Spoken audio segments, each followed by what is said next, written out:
আসসালামু আলাইকুম। আজকে আমি তৈরি করে দেখাবো চিলি চিকেন।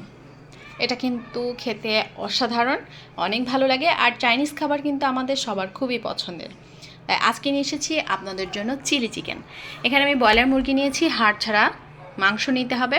ছোট ছোট টুকরো করে নিয়েছি আর দিয়ে দিচ্ছি একটা ডিম, স্বাদমতো লবণ, মরিচ গুঁড়া, দিয়ে দিচ্ছি সামান্য একটু রসুন কুচি, আর দিয়ে দিচ্ছি আদার গুঁড়া, গোলমরিচ গুঁড়া। এখানে আপনার আদার গুঁড়ার পরিবর্তে আদা বাটাটাও ব্যবহার করতে পারেন। আর দিয়ে দিচ্ছি 1 চামচ সয়া সস, 1 চামচ ভিনেগার, আর দিয়ে দিচ্ছি কর্নফ্লাওয়ার। দিয়ে চিকেনটাকে খুব ভালোভাবে মাখিয়ে আমরা তেল গরম করে একটা একটা করে চিকেন দিয়ে দেব। চিকেনটা ভাজার সময় অবশ্যই চুলার আঁচটা মিডিয়াম থেকেও কম রাখতে হবে। আর চিকেনটাকে আমরা একদম মচমচে কুড়মুড়ে করে ভেজে নেব।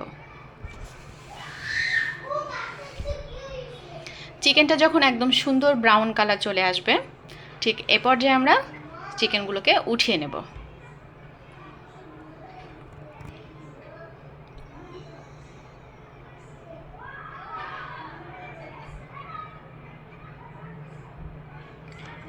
চিকেন আমার ভাজা কমপ্লিট। এখানে আরেকটি প্যান বসিয়েছি, দিয়ে দিচ্ছি সামান্য একটু তেল, আর দিয়ে দিচ্ছি রসুন কুচি। এখানে রসুনের পরিমাণটা একটু বাড়িয়ে দিতে হবে। আর রসুনটাকে আমরা খুব ভালোভাবে ভেজে নেব যতক্ষণ পর্যন্ত রসুনের কাঁচা গন্ধটা না চলে যায়।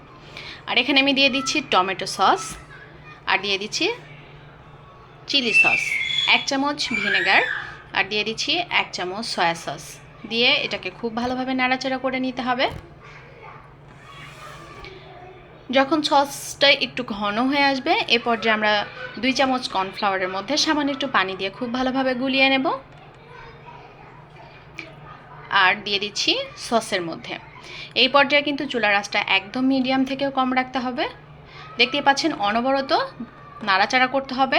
ঠিক এরকম ঘন হয়ে আসলে এখানে আমরা দিয়ে দেব স্বাদমতো লবণ, গোলমরিচের গুঁড়ো, আর দিয়ে দেব পেঁয়াজ কুচি আর কাঁচামরিচ কুচি, আর দিয়ে দিচ্ছি ক্যাপসিকাম। এটা কিন্তু চিলি চিকেন ঝালটা একটু বেশি হবে, এতে খেতেও ভালো লাগবে।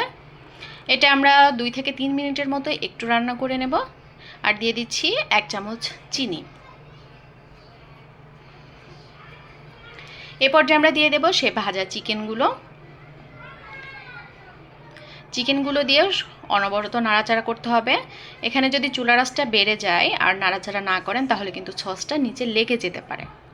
ঠিক এরকম যখন ঘন হয়ে আসবে, এ পর্যায়ে আমরা চিকেনটাকে নামিয়ে নেব।